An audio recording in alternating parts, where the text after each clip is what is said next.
Les Jeux Olympiques commenceront officiellement dans quelques heures avec la cérémonie d'ouverture. Julien Richard, vous êtes en direct de Tokyo pour RMC. Julien, ça y est, tout est prêt dans le stade ? Oui, même si les dernières heures ont été rythmées par une série de scandales autour de cette cérémonie d'ouverture, des scandales qui ont notamment conduit à la démission de 3 responsables artistiques. Une cérémonie d'ouverture de 3h30, moins festive que prévu initialement. Le Covid y sera évoqué à plusieurs reprises avec par exemple des vidéos de sportifs s'entraînant à la maison en hommage à tous ces sportifs donc, qui ont dû s'adapter au contexte sanitaire.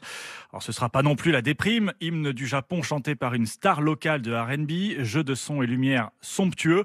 C'est l'empereur du Japon, Naruhito, qui déclarera les Jeux ouverts en présence du président français Emmanuel Macron, plus haut dignitaire à prendre place dans la tribune officielle et qui d'ailleurs déjeune en ce moment au Club France à Tokyo. Le stade national de Tokyo sera vide, huis clos, comme sur l'ensemble de ces JO.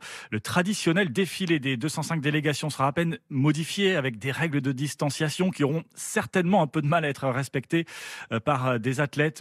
Environ 80 sportifs français défileront dans ce stade derrière les 2 porte-drapeaux, Clarisse Agbenienou et Samir Aït Saïd, des athlètes qui, contrairement aux Japonais, n'ont qu'une hâte, que ces Jeux reportés d'1 an démarrent enfin.